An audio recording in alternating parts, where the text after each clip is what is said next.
The most widely published book in human history reveals that we are created in the image of God. Throughout our human journey, each encounter is an opportunity to see the shared humanity in ourselves and others. Regardless of one's views on religion, each experience and each story weaves us together towards a common path. A path of transformation, a process of growth and understanding, a recognition that, at our core, we share a common destiny. What does the search for truth really mean in our lives? How can we find a sense of unity in a world so diverse and divided? As we reflect on these questions, we start to uncover a fundamental connection that binds us all beyond our differences. Welcome to Created in the Image of God, Building Vibrant Communities, with our host, Wade Franson. Today's episode is You're Only Human. Hey everyone, and welcome to Created in the Image of God. I am here with Kelly Kapic in the studio, and Kelly and I have just met. As you know, I often pre-interview people and know a little bit more about their background, but we're just doing this live. I'm excited to have met him, and it's a little bit of twist on our format, but it'll work out just fine. So I'm going to let Kelly introduce himself with his credentials. I mean, I do know about him.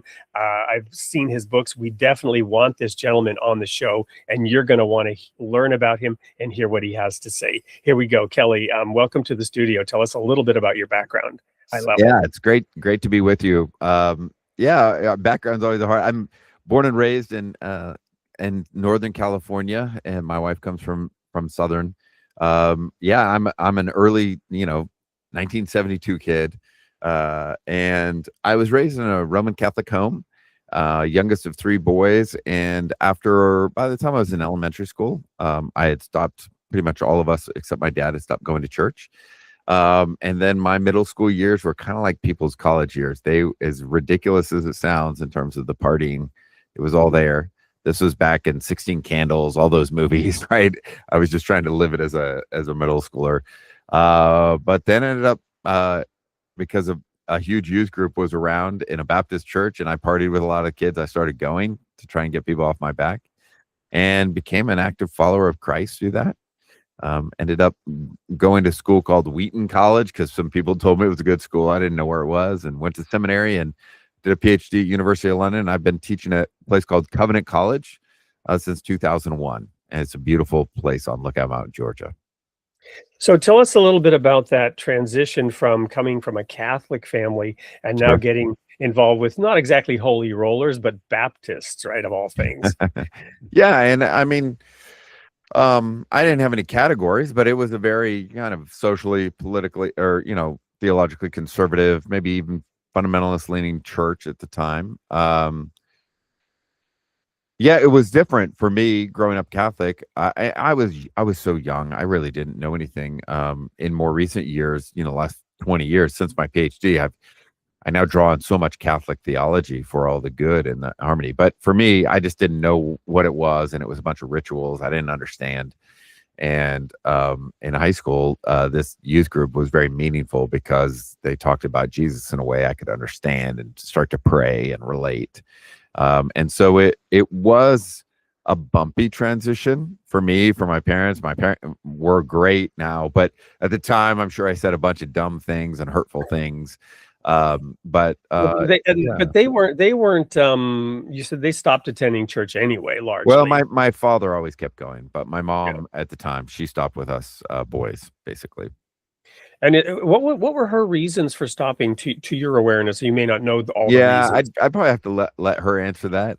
But the main thing was, we all just stopped. We stopped going, and so it's still very reputable family and all of that. And so I think it was a shock to them. And I think they were living in denial about some of the stuff I was doing.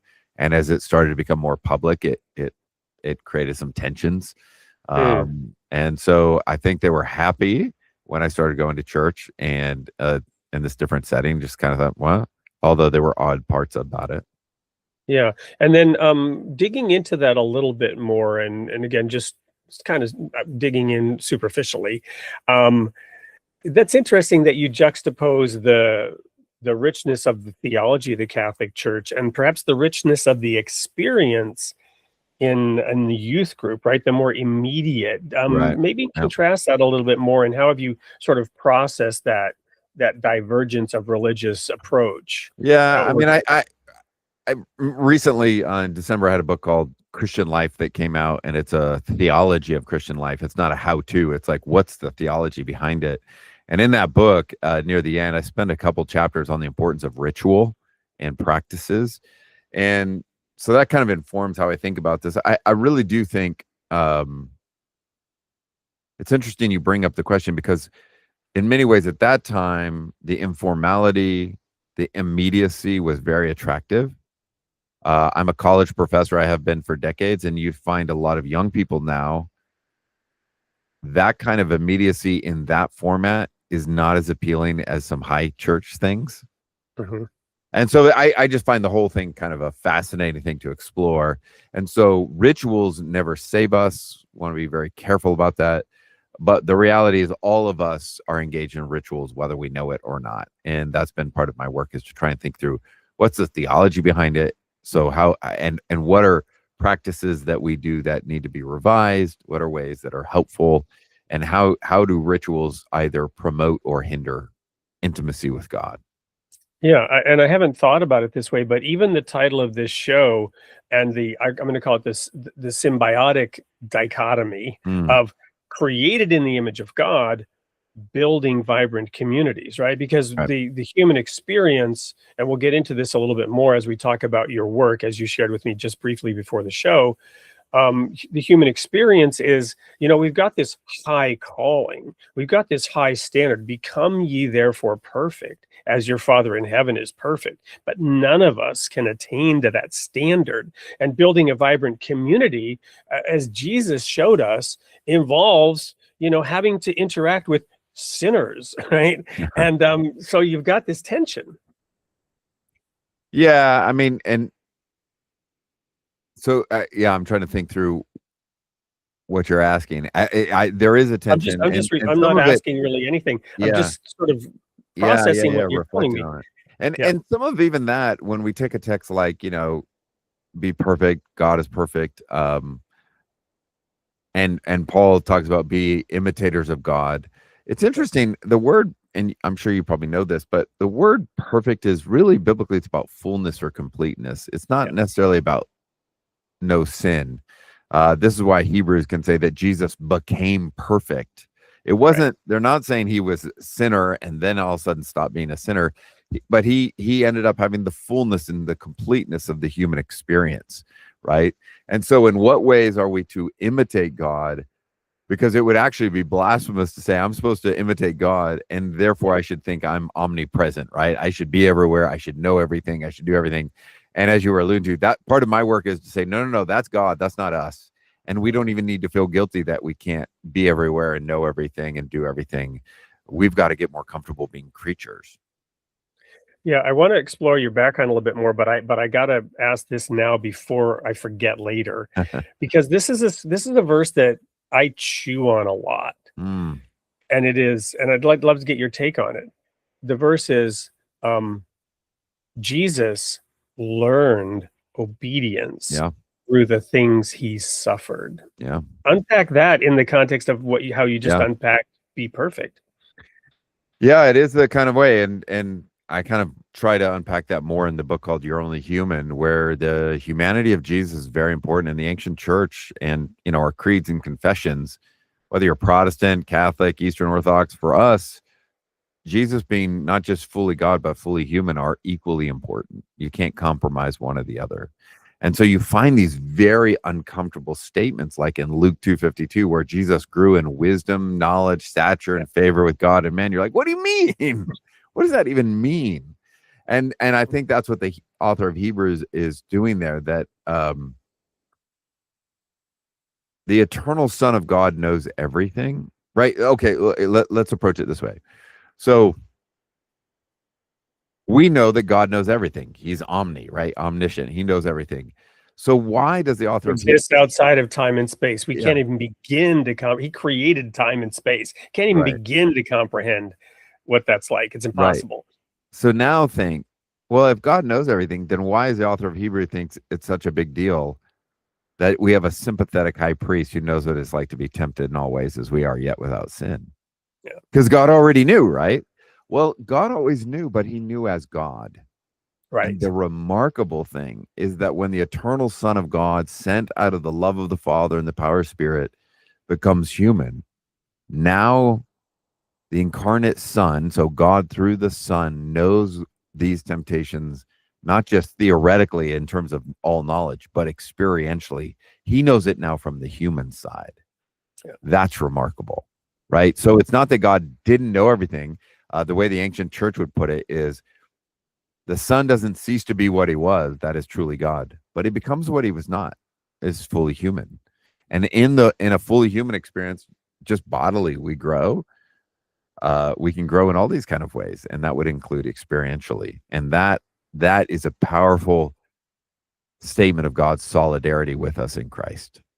Well, there's one thing that God doesn't know, dare I say, no, lightning doesn't strike me, and that is what it's like to be not God, what it's like to be separated from God. Eloi, Eloi, lama sabachthani, right? My God, why have you forsaken me? Yeah, well, because I think that Jesus is truly God, it's part of what's interesting is, what is Jesus saying when he's quoting Psalm 22? And the shortest is a much longer conversation. And there's an article online. It's an academic article I wrote on Psalm 22, if any readers actually care. But short version is, what's interesting is God can't die. God can't eat carrots. God can't sleep. God can't bleed. So what's interesting is, how does God deal with this problem? Well, the God who cannot becomes a creature who can. Yep. And so the God who cannot die becomes fully human so he can enter into death in order to overcome it.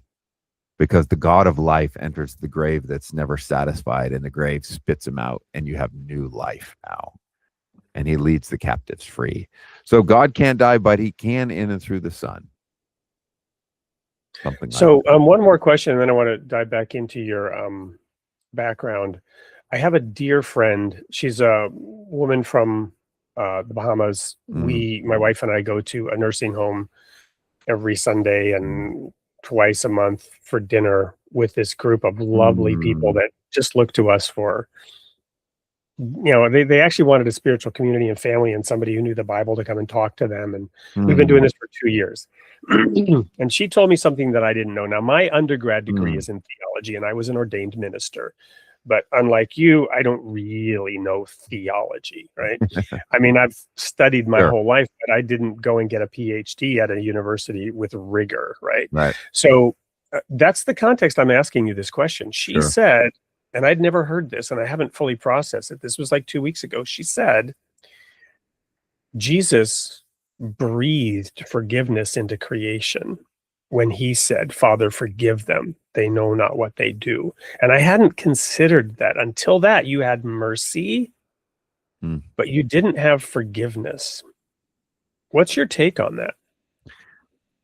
I mean, I think it's a beautiful sounding statement. I'm not sure I would actually agree with it. Because I do think there's forgiveness in the Old Testament. You still have the challenge of God and time and what's going on. And I still think forgiveness is contingent upon Christ crucified, but that doesn't just work for those after, but even it gets placed for before. So, I think she's trying to say something beautiful. I don't know if I'd say it that way. Yeah. All right. Well, so back to your background, tell us a little bit more then about, you made it sound very casual that, I went to Wheaton and then I got my PhD. Dig into that just a little bit before we go to the break. Sure. Went to Wheaton College outside of Chicago. Did a degree in philosophy and history, and loved it, and really started to think through. I loved a Christian liberal arts school where trying to think through all of life in terms of God. And then I did 3 years of seminary at a place called Reformed Theological Seminary in Orlando, Florida. And then we went overseas and studied in London. I was at University of London, King's College, and studied with a really well-known theologian at the time, Colin Gunton, who since passed, and a historian named Susan Hardman Moore.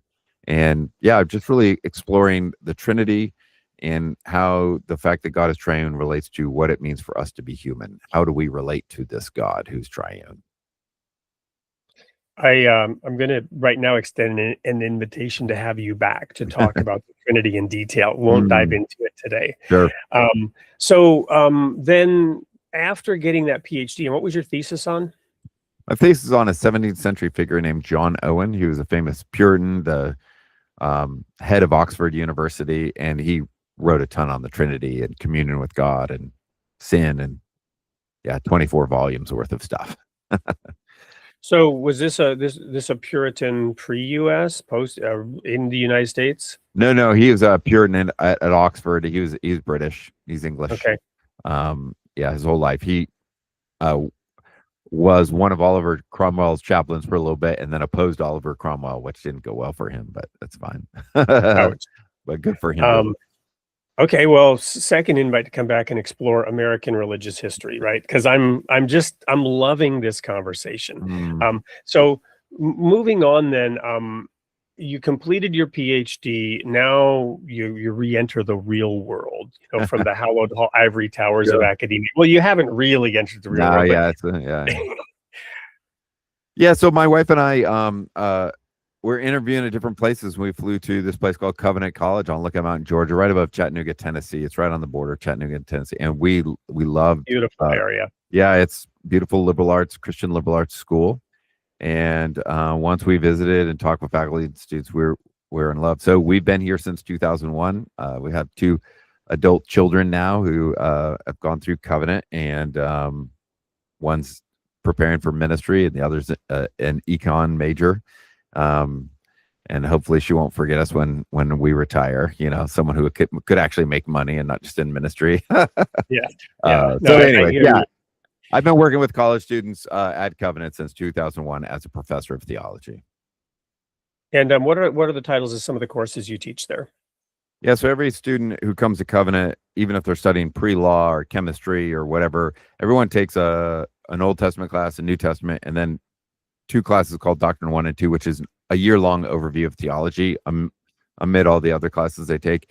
And so I'm always teaching some of the Doctrine ones, but I teach a whole semester class on the Trinity, a whole semester class on Christology, or the person work of Christ, and I teach one on faith and suffering. That's an area I've written a lot about, and some other stuff, modern theology. Well, and it's that faith and suffering really that drew me in now that I'm reflecting on how this meeting came about. So we'll dive into that a little bit more. Okay. But I want to, this is fascinating to me given my own background, which I won't waste time. My audience kind of knows it. But so this seems like a practical Christian walk kind of approach. Is this to the broader student body, right? Who's not studying theology, right? Yeah. So is this denominational, or is it non-denominational, the approach at the college? Yeah, our college is a Presbyterian college, and but the students don't have to be. But yes, since I teach in the Bible and theology department, I am, and so we are kind of unapologetically coming from that perspective, but trying to be as Catholic. Catholic just means universal, grounded in this tradition. So, and trying to just help the students connect the beauty of theology with the beauty of their lives. And it's one of the reasons I love what I do is I get to just watch students' eyes. Some of them are like, why am I taking theology? And then they love it. They love whatever they're going to do. They start to see this is so important to life. Yeah. So do you have a program for occupational therapy at that college? Not directly. We have what would be the pre, and then people do we have agreements with other schools. Like we have a 3-2 with Georgia Tech. Okay. You do. I'm asking on behalf of my daughter, who's a senior. She was just. We have a lot of students who go on to do that, and then they end up with a master's as well as a. Yeah. She actually was just she was accepted everywhere here in Wisconsin and other schools she applied to, but she just actually enrolled in Carroll College up here, small. I don't know if you've ever heard of it, but she's going to be an occupational therapist. Great. Anyway, moving into the break, we're going to have a quick commercial break, and when we come back, we're going to dive into the meat and potatoes of that suffering and faith, interplay, and what it means for us. Don't go anywhere. We'll be right back with more of Kelly Kapic here on Created in the Image of God. In a world where religions often talk past each other, what if we just sat down and listened? Facets of One is a simple devotional bringing together scripture from the world's faiths, centered on one truth: God is one. From the Bible to the Quran, from Krishna to Christ, each voice speaks in turn, without argument, without division. You don't have to agree on everything. Just be willing to pray, to listen, and to come together. If you're longing for something deeper than noise and division, this is a different kind of conversation. Facets of one, many voices, one God. Will you start a circle?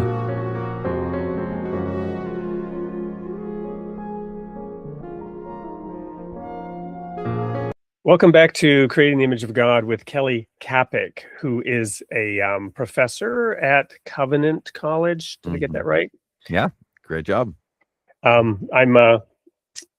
Anyway, I learn as I go, and it's live, as the audience knows. So we were just I was fascinated, and I'm sure the audience was loving this background and this sort of examination of your emerging sensibility and why you've landed where you have at this Presbyterian college.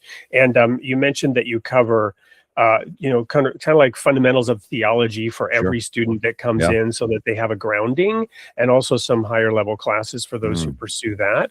So, but you have a particular interest in faith and suffering, right? And I raised that verse which you unpacked around Jesus learned obedience through the things he suffered. Fascinating to get your perspective on that. So what is your desire or intent, or what part of what you feel is a calling are you fulfilling by focusing on this topic in particular? Yeah, thanks for asking. The short version is, I think I mentioned my wife and I got married in 1993. We were married 9 years before we had kids. And then in 2008, my wife was diagnosed with a form of cancer that normally much older people get, like in their 80s. And she had it in her 30s. And we had 2 young kids at the time. And so that was really hard. And then we, after surgeries and etc., she ended up being declared cancer free, and we were so thankful. It was really hard, but we thought, okay, God, we made it through. And then in 2010, she called me from the side of the road, and she was dealing with her leg wasn't working properly, and she didn't know if she could drive home. And from that day to this day, 2026, there's never been a day without pretty massive pain and fatigue for her. And so she deals with chronic pain. If she was on, you would see she's beautiful. You wouldn't know. It's not one of those obvious things, but it's been very real. And with her encouragement, after a number of years, it took us 6 years to get to the Mayo Clinic to figure out what was wrong and all those things. And we know, and the short answer is there's nothing you can do about it. But she encouraged me because I learned by thinking and wrestling through these things. And so I wrote a book called Embodied Hope. And that's me wrestling with pain and suffering. And because I think theology is for life. It's really what it's about. And so I'm wrestling with God, trying to think through these hard questions and practical questions. So I assume you've studied, deeply into Paul and his journey, because he talks about the messenger of Satan to buffet him, and there's speculation about what his physical challenges were. So what can we learn from some of your theological deepening on this topic, given that you've had to wrestle with it in your personal life, but also looking for answers in the Word of God? Yeah, I mean, it would depend on who I'm talking to, which part. But one of the things I would just encourage your listeners to do is to realize that when people are suffering, they might be asking questions, but they're probably not asking what you think they're saying, even though the words point no way. So people will say, like, I can't believe in God anymore, etc. Very often, if they're coming from a Christian background, it's actually safer to say I can't believe in God. What they're actually saying is, as C.S. Lewis once said, the problem is not that I'm afraid I'm going to not believe in God. I'm afraid I'm going to realize, oh, this is the kind of God you are, which is far more troubling, right? And so one of the problems, and I've sensed, because of this work for the last almost 10 years, I've worked with a group of psychologists and Christian theologians with the John Templeton Foundation, we've been doing research on suffering, and so there's all kinds of interesting data we've developed. But that relates then is Christians, well-meaning Christians, then often try and enter this by giving philosophical arguments like, well, how can a good God, and evil happened? And we think that you're supposed to try and answer that. And you and I should just stop talking is what we should do. Our presence is the important part. And then the last thing I would just say theologically is the way you handle and think through pain and suffering in the world is not with a philosophical answer. It's actually with Jesus, the power of the incarnation, the idea that God enters in to pain and suffering in solidarity with Christ. And the shortest way I can put it is, if you want to know what God thinks about your pain and suffering and maybe even abuse that's happened to you, all of these kind of things, you don't look to a mathematical equation. You don't look to a philosophical thing. You look to the bleeding and weeping and dying Jesus on a cross. And that, you're like, how is that sovereignty? That looks like weakness. And I'm like, well, the weakness of God is made perfect in suffering. And he takes that suffering into a grave and then rises. And so it's remarkable from a Christian perspective that we're able to be brutally honest about how bad and screwed up the world is and in our bodies, and yet still hopeful. And Christians are tempted to just be hopeful and downplay just how screwed up things are. And we don't let people mourn and weep and lament, and that's not great. And some people, when you just mourn and weep and lament, never get to resurrection life and to talk about hope. And the gospel allows you to maintain both, right? Once you get to resurrection hope, it doesn't mean you have to stop talking about how hard it is. Anyways, those are some of the things I would say. No, deeply profound and moving on those two levels, right? You have the mind and the heart, right? To put it that way. Sure. Again, the title of the show, Created in the Image of God, Building Vibrant Communities. So I go to, on this topic, I go to verses like, they that love the Lord spoke often one to another, and he would remember them in the day that he makes up his jewels, right? So we're communing with each other, and God's remembering that in the day that he makes up his jewels. But a jewel is formed under intense heat and pressure. Yeah. Right. Yeah. So that's intellectually for me, is to know this is what God is doing. This is why. This is why God is curating my soul. Right. And I had this guy, Max Stossel, on the show. I don't know if you've ever heard of him. He did a show on out in New York, and he's a storyteller, and he tells this one story on YouTube, which is how I found him, about the two babies in the womb. Have you ever seen it? No. Where they're twins, and one of them says, Do you think there's anything after this? And the other one says, no, there's nothing after this. And I'll shorten this up immensely. Yeah. Do you believe in mother? Are you kidding? There's no such thing as mother, right? Yeah. And the point being, we're in a womb here. Yeah. We're in a womb here, and the rebirth, the resurrection, is entry into a life outside this womb. And if we don't develop in this womb the arms, legs, eyes, ears, lungs that we need, we will not survive, or we will be handicapped. And that pain and suffering is part of the development of those spiritual qualities, those attributes of God, the fruits of the Spirit. You follow me? And without those experiences, and some of us have a la-di-da, sail through unicorns and rainbow life, although we don't know what's really going on and why they have that exterior, right? But and the minute we compare ourselves to each other, as Paul says, forget it. That's not what you should be doing. Don't compare yourselves among yourselves. You're not wise. So whatever our path is with God, as we become a ruby or a pearl or a diamond, and each of them have different ways in which they're formed, God is working a work in us, right? But that's for me internally. To your point, it's not, sure, if somebody's open to that kind of encouragement, but to your point, being with while they're weeping or suffering, you know what I mean, is sometimes more helpful than explaining this stuff that they probably already know at some level. Well, and we don't know. The reality is we're tempted you get, someone loses in a horrendous situation, someone loses a child. Yeah. And Can't imagine. you'll get someone saying, like, I think God did that because he wants to save this nurse or something like that. And you're like, what do you do? Or bring a revival to your church. Well, what happens if a nurse does make a confession and then 4 years later leaves the church, right? Or leaves the faith? Like, you're just talking above our pay grade. And we really are not qualified, nor should we. And the other thing is just the Psalms, which is ancient Israel's songbook, Jesus' songbook. 40% of it is lament. Yeah. It is, my God, why have you forsaken me? Where are you, God? Why are you allowing this to happen?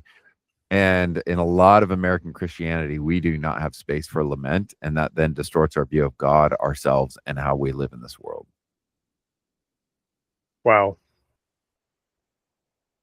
Yeah, and that's why this experience in the nursing home is so powerful. Just Yeah, to I go bet. there every week and be with them, right? And there's Connie who's in her 90s, and we've now celebrated 2 birthdays with her, and we see Wow. her capacity diminishing, and then Sure. there's Rebecca from the Bahamas that I mentioned, and then there's Loretta, who she's a double amputee Oh, wow. of her legs above the knees, right? But she's so positive. She expresses no doubt that if it weren't for that situation, she wouldn't be as close to God as she was, and who knows what she's been doing. And she had kind of a turbulent past, but she's volunteering that, and she's providing that inspiration, and we're benefiting from it. And just the, and I was kind of in the youth ministry arena when I was a minister, and I did summer camps in South Africa and Scotland, and I also did these big events like Behind the Iron Curtain, where we brought in worshipers into Poland when it was illegal behind the Iron Curtain. I'm actually a little older than you and older than I look, and for 8 days we worshiped because they wanted the valuta, and we brought it, and it was illegal, but we worked with Pol Orbis, the government tourist agency, to illegally bring 180 people in and worship God behind the Iron Curtain. It was awesome, right? Yeah. And the last thing I wanted to do was work with geriatrics, right? I mean, I'm like, no, you handle that, right? But at this stage in my life, it is so enriching to just be with these people who are at that stage where they're working out that passage as it comes closer to transitioning from this life into the next life. Sure. Yeah. Yeah. There's, you probably know memento mori, this ancient Christian practice of, concentrating on death, thinking about death. Sometimes people see this medieval art and they think it's a mistake where they'll see a skull on a desk and you're like, what kind of crazy? But actually the idea is like, there is something healthy about being confronted with our mortality. It's the same, like, you probably heard, these nightly prayers for people in the primer books in early America. Like, now I lay me head down to sleep. If the Lord my soul, I pray the Lord my soul to keep. Yeah, I pray the Lord my soul to take. If I die before I wake, you're like, we say it and we don't even think, like, that is insane. Oh, and we would never allow our children to say a prayer like that today. Yeah. And so we live in this mythical structure where we don't understand. And when you don't take death seriously, yes, there's a perverse version that could go bad, but actually by like going and being in the presence of people who there's no denial, it means you stop denying. And part of what then happens is because you and I navigate this world, we think, well, I'm irritated at that person, I'm bitter, I'll get to it one day, right? Or whatever it is. But no, there's or I'll get to God one day. But the immediacy allows us to say, no, today's the day of salvation. Today's the day for me to talk to God. Today's the day for me to try and make something right with someone I've been cruel to, whatever it is. There's something about, and today is the day I enjoy this grapefruit because it tastes so good, and I don't assume I will have this day forever. Yeah. Well, in this weekly meeting, we've had 3 or 4 of the participants pass on over the course of the 2 years, and people come and people go. Wow. And in fact, one session, like about a month ago, we're all there. The doors open in the library where we meet, and here they come with a stretcher, covered over, passing right Oh, by, and then wow. and everybody's like, "Oh, I wonder who that is," and they're Right. in this Right. facility together. So it's Yep. it's very immediate to us. But it has a potency. We've also felt the presence of those from our group who have passed Mm, on mm, from the next world, not to get woo-woo here. But and we've felt like an infusion of positive energy.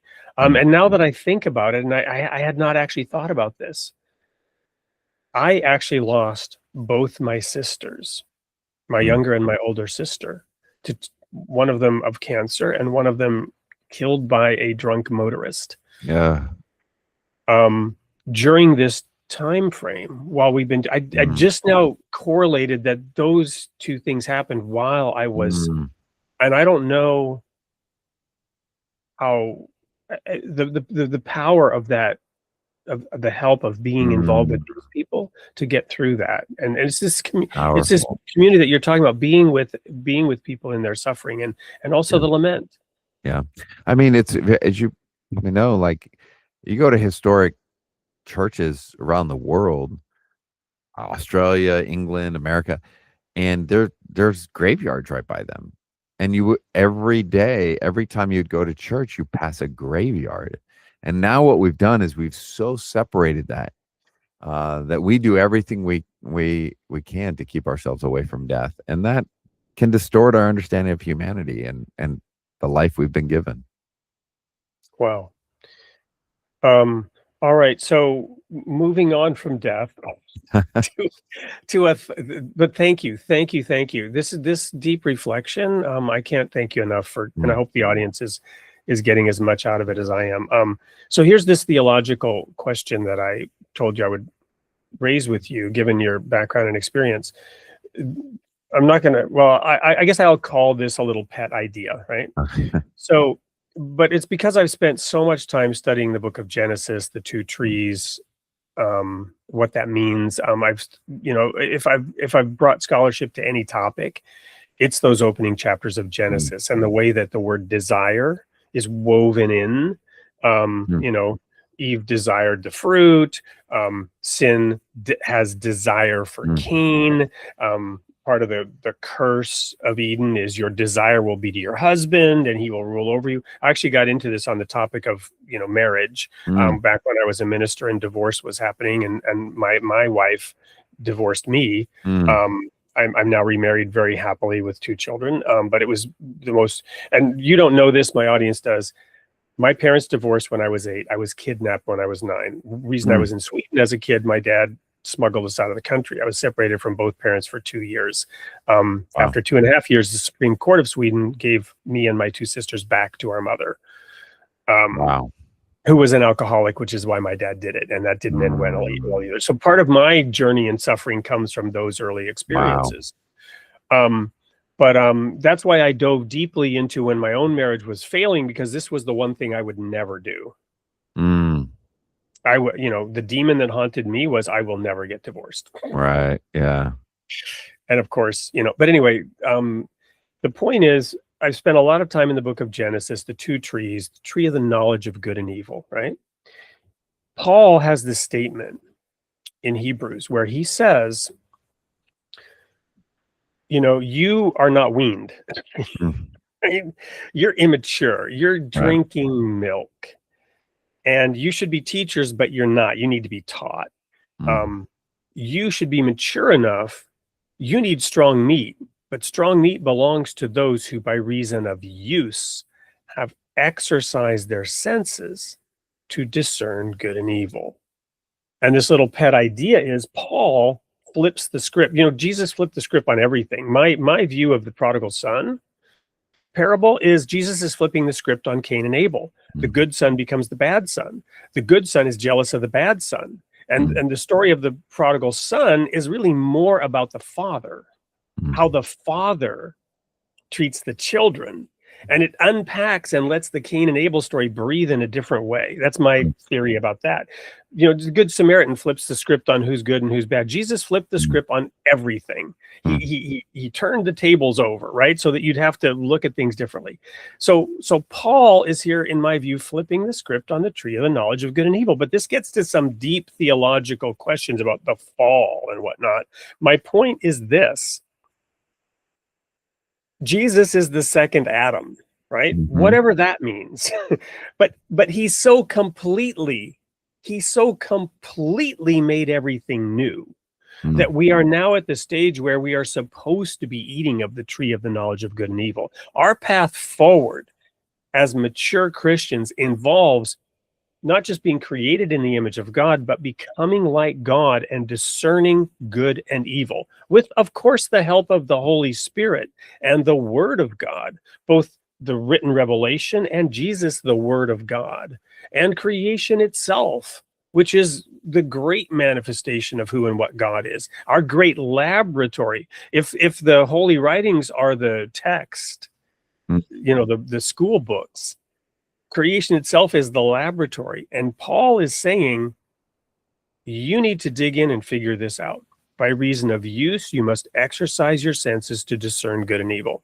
So what do you make of that thought idea? Because it raises all kinds of theological problems. Yeah, I mean, you just said a lot, so I'm not sure which part to respond. I do think as Christians, we receive the Holy Spirit and we look to the Word, and the idea is that we should be maturing in that faith, and that includes discerning good and evil. But I think that even that is going to be based, like you kept saying, on Scripture, trying to imagine what that is.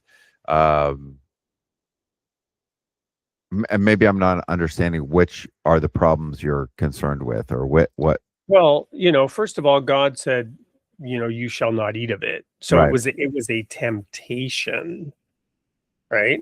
And we failed at that time. But of course, it was always God's purpose. God always knew, because he gave us free will and autonomy. He gave us sovereignty on this planet. Yeah, I wouldn't put it that way, but I get what you're saying. I do. He did make us not God, and he gave us a will to engage. I don't think there is any sovereignty but God's sovereignty, in the sense of we live, move, and have our being in him, and some of those things. So it might just be difference of how we see that. Well, so it's a temporary sovereignty, right? And it's limited when, and by the way, I'm my training is a fundamentalist, so obviously the Bible is full of metaphor and poetry and simile, and but I also take a lot of it literally. And so he put I have the sun and moon behind me on the wall, because he put the greater and lesser lights in heaven to rule the day and rule the night. And we must submit to the light. So our sovereignty extends up to those heavenly lights. And that's why, one of the reasons why he called the Tower of Babel, right? Confusion, because the tower to heaven, he said, you will not do that. You will not extend your sovereignty, right? Lucifer was cast down to the earth, right? All right. So, but within that, up to that, we have full authority, because he said he put everything under our feet that is on this planet. We have sovereignty on this planet. That's what I'm getting at. So within a context, we have the authority to do whatever the hell we want, and we do, which is why we have so much misery. Right. Yeah, it probably just is an example of maybe where we're using words a little differently than one another. I do think the Bible seems to uphold, I would say, divine sovereignty from beginning to end, and it also upholds human responsibility from beginning to end. And as you probably know, for 2,000 years, theologians have wrestled with how do those two fit together, and that's the great, because we do live, move, and have our being in God. Medieval theologians talk about primary and secondary cause. There's a sense in which the only reason we don't have sovereignty, because if God doesn't sustain us, we can't do anything, and yet that doesn't mean that God is doing the thing, right? So there is a sense in which everything happens under his sovereignty, but it doesn't mean that everything that happens God thinks is good.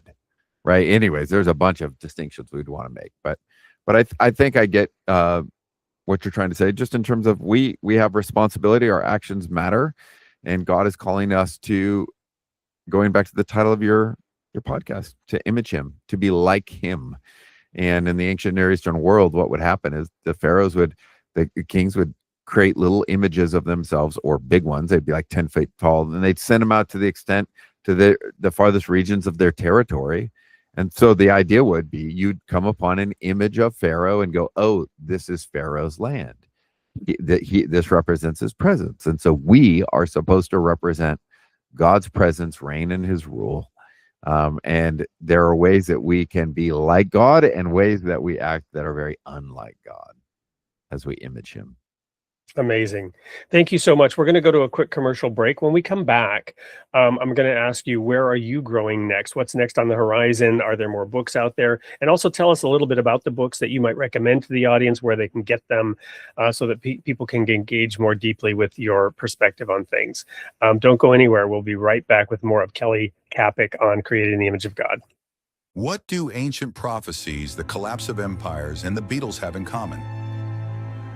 In The People of the Sign, truth is revealed to be far stranger than fiction.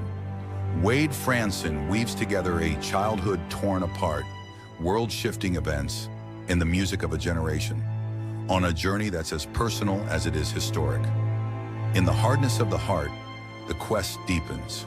Faith and doubt collide. Through shattering setbacks and unexpected miracles, Wade invites you to question, to seek, to forgive, and ultimately discover what truly matters.